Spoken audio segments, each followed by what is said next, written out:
Welcome to Shannon's Club TV, the show for all motoring enthusiasts to rediscover the histories of significant cars in Australia. You can read the full road and race histories by Mark Osler and me on the Shannon's Club website, where you can also catch up on past episodes. Still to come, we'll take an up-close look at our feature car with an owner's example, and we get the latest market trends from the Shannon's auctions team. So let's get things rolling with the British sports car which could and should have been so much more, if not for the incompetence of its UK parent, the Triumph TR7. The TR7 almost triumphed over British Leyland's ineptitude. Had the corporation not been racked with industrial conflict, the TR7 could have gone on to be one of the best cars of the 1970s, instead of merely one of the memorable ones. Harris Mann's extreme wedge design put the TR7 about a generation and a half ahead of the MGB, Triumph TR6 and Austin Healey 3000, all three of which it effectively replaced. But those ugly American bumpers messed up its look much the way they had messed up the poor old MGB. The TR7 made its US debut with reasonable success despite misgivings about the styling. At the 1975 Geneva Salon, Giorgetto Giugiaro apparently looked at the car with a puzzled expression. He then walked around it and said, "Oh my God, they've done it to the other side as well." The early plan also included a 2+2 coupe version of the TR7 with the Rover V8. This would have been the Lynx, but the Lynx got jinxed by industrial strife. Mark, we eventually got that V8 in the TR8, but I'm thinking the Lynx would have been a really great rally car. What do you reckon? Yeah, it would have been a great rally car and a great touring car when you look at it. I mean, it was a genuine 2+2 body, so it certainly would have fitted touring car regulations. The Rover V8, slightly longer wheelbase than the TR7, the Rover SD1 rear end. I mean, you put all those things together, you look how well those TWR SD1 Rovers went in Group A touring car racing.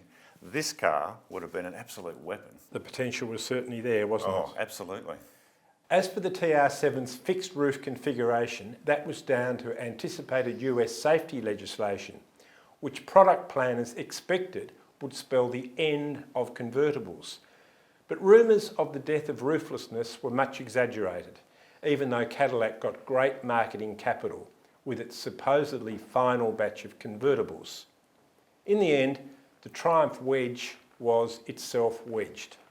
Wedged between changing ideas about sports cars, wedged between so-called dirty engines and restrictive anti-pollution legislation, wedged between unionists and a management bent on cutting costs, wedged between the competing traditions of MG and Triumph. The result was a sports car created by a committee. It's amazing the TR7 was as good as it was, with fair urge, lovely steering, slick gear change and great balance, and the tartan seats. Sadly, we never got the Dolomite Sprint 16-valve head in the TR7. But even so, Mark, do you agree that the TR7's appeal was well showcased on Australia's racetracks? Oh, it sure was, and the best showcase of that was a one-make series at Sydney's Amaroo Park.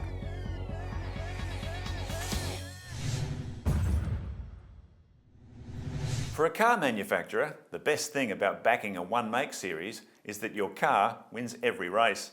Back in the early 1980s, Leyland Australia used this simple but effective strategy to boost the appeal of its troubled Triumph TR7 sports car. Launched locally in 1978, the 2-litre wedge-shaped TR7 initially struggled to find buyers, as Australians were confused by its wedgy hardtop styling and wary of how well it was put together, as horror stories quickly spread about some atrocious UK build quality. Clearly, Leyland Australia had a big problem, which required thinking outside the square to boost the TR7's fortunes. Inspired by the success of a recent BMW one-make series in Europe, Leyland assembled a fleet of stock standard TR7s for a series of races at Sydney's Amaroo Park, and in 1980, the Barclays TR7 Pro Car Series was born. John, they really needed to do something dramatic here, because I remember at the time there were stories that even some of the Triumph clubs would not accept new TR7 owners as members. Well, you wouldn't want to be a member of that Triumph club, would you? Did they start their own TR7 clubs? Oh, I don't know, but it was That was very typical of just the general attitude around this car when it came out. I remember that. People didn't like it. Yeah, it probably got an even more negative response from prospective customers and marque enthusiasts as the MGC. Remember that one? Yeah. Yeah, people didn't like it at all. But I think history's treated it a little bit more kindly, and as you've said, that One Mark Racing Series certainly helped it. Yeah, that really did help too. Backed by Barclays Bank and live television coverage, the TR7 Pro Car Series featured 7 of Australia's top racing drivers competing in 7 identical TR7s on Channel 7 in sprint races held at each of Amaru's major race meetings. As you'd expect, the racing was hard and close, given that there were some big reputations on the line. The sublime skills of star drivers like Sir Jack Brabham, Bob Morris, Jim Richards, Colin Bond and John Goss, to name a few, and the close competition created by Equal Equipment resulted in some great entertainment. And no one was left in any doubt that the panel rubbing and tyre squealing TR7s were being driven to their absolute limits. This worked wonders in validating the TR7 as not only a spirited sports car, but also one with inherent toughness, which helped overcome perceptions of poor quality. In 1981, the series expanded to allow amateur drivers to take on the pros. The net result from the two-car Pro Car initiative was that Leyland Australia turned its slow-selling TR7 into an instant sellout. Other great episodes of Shannon's Club TV are available to view anytime on the club website.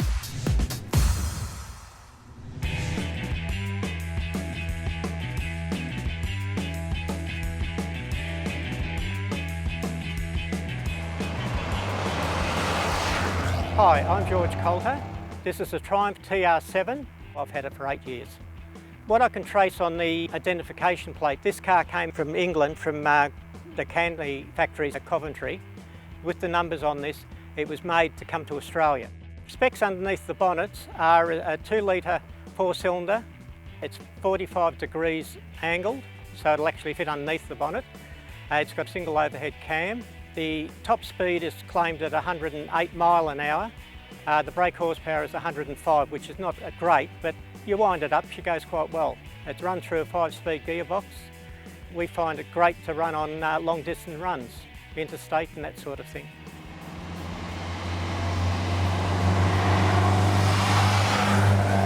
The tartan interior on it, it's the green and black, which makes it a 1980 model. The one before that had the black and red tartan. I think it goes well with the indigo yellow paint job. The light in the door, the reason why that's there, this has got a sunroof in it. There's no provisions to put an interior light. So in each door panel, you've got a small light there. So if you need to, you can use it as a map reading light or something like that. I think I'll hold on to it now. It's a car which I wasn't really planning on buying one. And since I've started working on it, and it's a reasonably easy car to work on, fairly accessible in different parts. We get a lot of help from the TSOA. They run some of these on the tracks. They know what needs to be done to them to keep them going. And it's just a lot of fun.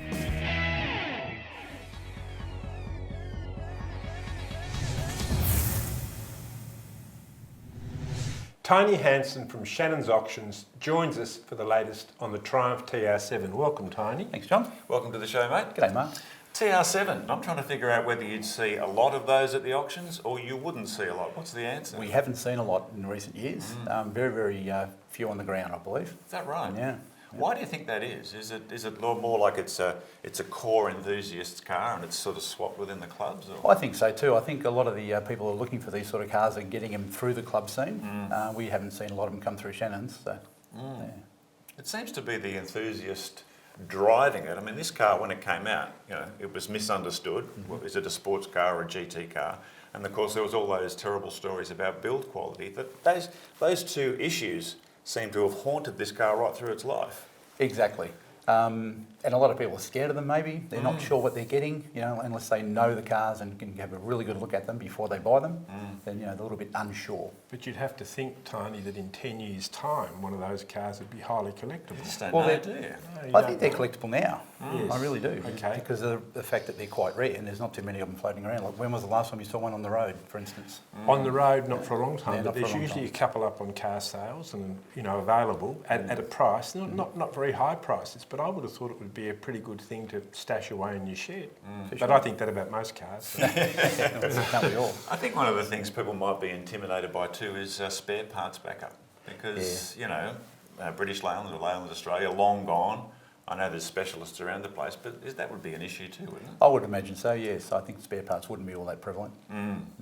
So that comes back to what we're saying. I mean, if you're interested in a TR7, you've got to go through the club movement. Is that your advice? By far, the best advice to do is go to the TR7 club, go to one of their club displays, have a talk to the owners, Yep. and look at their website if they have one. That would be the place to go. And do you think with the TR7 originality is very important? For example, if you could get one with a Dolomite Sprint engine, or if you had one with a V8 conversion, does that make it worth less or I more? think original is the way to go. On any collectible car, originality is by far the way to go. Yeah, that's always the preference. But I know these cars are very active in the club scene, the motorsport club scene. You see them in hill climbs and lap sprints and rallies, Yes. all sorts of Yeah, stuff. So yeah. they seem to be pretty popular in that sphere. Well, they're still quite a competitive car. Yeah, so it shows they had the basically right. Basically right. Good, thanks Tony. No Thanks, problem. Tony. Oh, guys. And remember, you can get all the latest auction results on the Shannon's Club website. If you'd like to own your own race image of the TR7, visit AutoPic's incredible motorsport archive. John, looking back on the TR7, it's frustrating for me, you know, because you think of some of the good engineering ideas and things that were around that organisation at the time, but they just didn't do it right, did they? I think, Mark, the TR7 was born to become the TR8. I And that's think in so. fact what a great number of owners have done to them. The TR8 and the convertible, of course, never came to Australia. Yeah, we never got it here. We never got it here.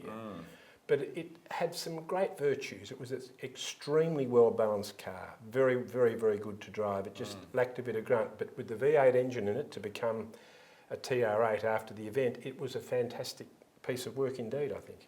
And it was quite successful in rallying in the UK and particularly in the US, so it did have you know, some sporting prowess there. Oh, I've seen them in Targa, Tasmania too, going pretty hard. Yeah. Yeah. So it's sort of a shame when you look back at it because it just seems to be a heap of potential unfulfilled. It was an opportunity wasted until really too late. Yeah, yeah, too true. Well, we hope you've enjoyed reflecting on the notorious Triumph TR7. We look forward to your company next time on Shannon's Club TV. Bye for now.